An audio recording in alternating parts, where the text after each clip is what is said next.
Every time life runs you to a breaking point, you will give up and quit. You will back away and run. You will say, this is too hard, this is too emotional, this is too stressful, and you will back away. You cannot be a champion until you have survived a breaking point. It's easy to become distracted, especially with all of the chaos that's going on in the world right now. But you have work to do.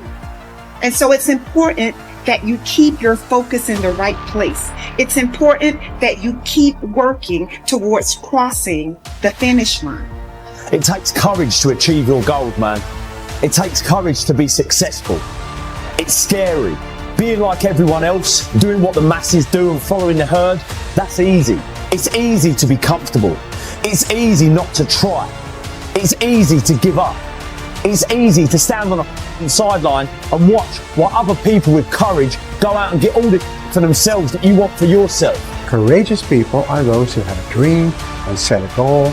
They make a plan and they take the first step with no assurances and no guarantees that their efforts will result in success. But adversity isn't something to fear. It's something to expect, something to prepare for, and something to overcome. The truly courageous person is not immune to fear, but it plays a different role in his or her life than it does for other people. Every successful person you will ever come across has failed big, has failed often, but failure wasn't failure where they gave up. It was where they just learned what not to do and how they can go about it in a different way. They used every experience. How can this teach me about being a better person, to have better, to achieve better, to become better? But most people spend their life not wanting to deal with the pain of rejection, the pain of defeat, the pain of being disappointed, the pain of losing, the pain of failure, the pain of being criticized, the pain of not being liked, the pain. That's called life. Don't react against a bad situation. Merge with that situation instead, and the solution will arise from the challenge. Because surrendering yourself doesn't mean giving up. It means acting with responsibility. Now, don't get me wrong. Fear is always going to be there, all right? No matter how hard you work, but you've got to start fighting back. You've got to start training your mind to beat fear down when it pipes up and tells you these lies. If you want it, then go and get it. Don't wait till everything is perfect, because it's never going to be perfect. Your greatness will never be perfect. Some of the greatest minds, the greatest thinkers, the greatest innovators were looked at as crazy. They weren't ready for their greatness. They just took a leap of faith. Jump and grow wings on your way down. We're built for struggle, us human beings.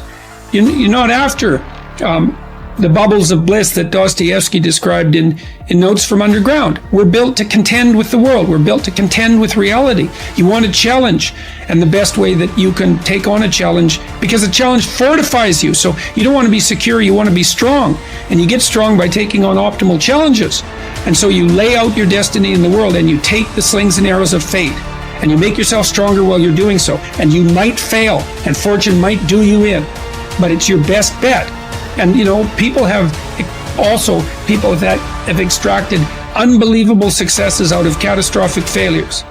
And I'm not saying that in a naive way. I know perfectly well what happens to people. You're doing fine in life, and then you get cancer, and then 6 months later you're dead. And all the heroism in the world isn't going to save you at that point. But that's not the point. That's not the point. Life is bounded by mortality. But that doesn't mean that you don't get out there and contend, and you develop by contending, and you minimize the net amount of suffering in the world. And that's something, man. That's something to do. So occasionally, and this is true for everybody, if you live long enough, life will come for you at some point, right? Like something's going to happen. So occasionally life will stress you. But when life doesn't challenge you, I think it's important to challenge yourself, because otherwise you're just living in this optimal environment, air conditioning, and everything else is super easy. You can get all the information in the world at your fingertips. You never have to if you think about how crazy just eating is in the modern world. So previously, when we lived in tribes, you had to expend energy to get calories. At a minimum, you were foraging for berries, but otherwise you probably had to run something down and kill it, or part of a group hunt, or all kinds of other things.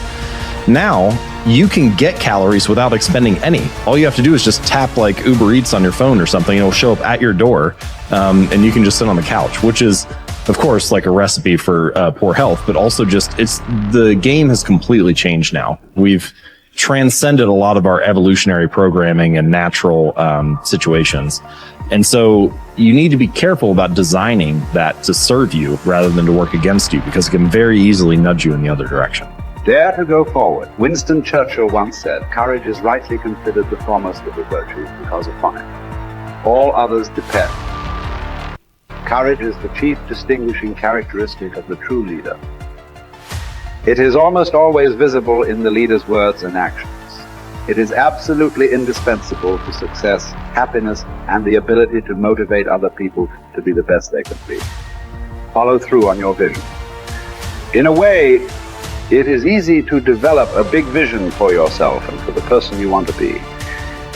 It is easy to commit yourself to living with complete integrity. But it requires incredible courage to follow through on your vision and on your commitments.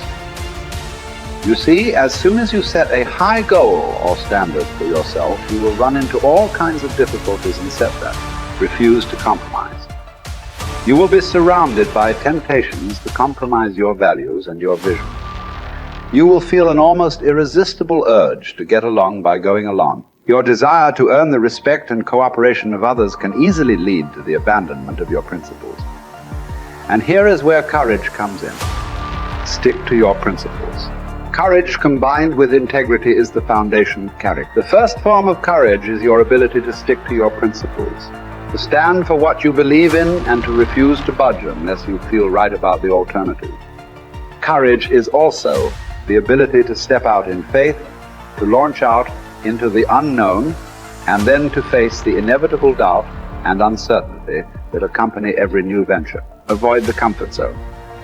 Most people are seduced by the lure of the comfort zone. This can be likened to going out of a warm house on a cold, windy morning. The average person, when he feels the storm swirling outside his comfort zone, rushes back inside where it's nice and warm. But not the true leader. The true leader has the courage to step away from the familiar, comfortable, and to face the unknown with no guarantees of success. It is this ability to boldly go where no man has gone before that distinguishes you as a leader from the average person. This is the example that you must set if you are to rise above the average. It is this example that inspires and motivates other people to rise above their previous levels of accomplishment as well. First of all, you have to remind yourself that it's okay to feel the way you feel when you're going through a difficult time. It's okay to feel weak. It's okay to want to cry. It's okay to feel overwhelmed. Just reminding yourself that it's okay. This is my number one way of how to find strength in difficult times, is reminding yourself the way you feel is okay. To honor that feeling, to accept that feeling, to actually be okay with that, what we see or what we perceive to be a weakness, or what we perceive to let us down, or what we perceive is a sign of, instability or insecurity. We can remind ourselves that when things are tough, it's okay to feel that way. There's nothing wrong with that. Any difficulty I go to, I look to moments in history where people have endured the same pain, if not more extreme, and analyze, absorb, and connect with how they got through it. I like to see what they were thinking. I like to see what they did. I like to see how they structured themselves. I like to look at how they organized. I like to look at who they were speaking to. I like to look at what was going through their mind at that time, because you've got to remember that any challenge we're facing today, we've faced it before as humanity, right? Beyond ethnicity, beyond color, race, creed, beyond backgrounds, beyond all walks of life, as human beings, we've been through challenges before, and we've got through them. You need the courage to risk failure. You need the courage to endure constant setbacks, disappointments, and temporary defeats. You need to learn to deal with failure by realizing that it is an indispensable prerequisite for success. You need the courage to treat failure as an opportunity to more intelligently begin again. You need to overcome the fear of failure by doing the things you fear over and over again, and then by resolving to bounce rather than break when things don't work out for you. You need the courage to turn toward danger continuously. Identify all the fear situations in your life that cause you stress or anxiety today. Decide what the worst possible outcome of each of these situations might be. Resolve to accept the worst, should it occur, and then take action to resolve each of those situations. Refuse to allow a fear situation to remain in your life, dominating your thinking and emotions and holding you back. You need the courage to be willing to make mistakes and learn from them. All peak performers continually make decisions, make mistakes, learn from them, self-correct, and carry on.